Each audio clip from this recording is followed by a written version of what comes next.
Ukiweza kudhibiti hisia zako, basi hakuna kitu hapa duniani kitakushinda. Kwa sababu utajua sehemu ya kujibu na sehemu ya kunyamaza. Mtu akikuudhi, utajua huyu nimshughulikie au huyu nimwache. Huyu saizi yangu au huyu asinipotezee muda wangu. Watu wengine mnajibu sehemu ambayo haitakiwi kujibiwa.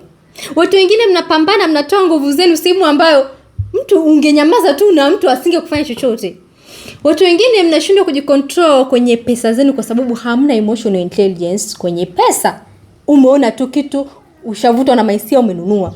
Umeona tu kiwanja, ushavutwa na maisia, umenunua kiwanja. Umeona tu pikipiki mpya, ushavutwa na maisia, umeenda kununua pikipiki mpya. Ushaona gari, hisia zako zisikupelekesha, kisha wewe unaweza kuzicontrol hisia zako. Inasemekana kwamba sasa hivi shida sio pesa, shida ni emotional intelligence duniani ndio ina shida. Watu wengi sana wanashindwa kucontrol hisia zao kwenye kila kitu. Kwa hiyo wewe jifunze jinsi ya kucontrol hisia zako, zisikupelekeshe bali wewe uzipelekeshe hisia zako.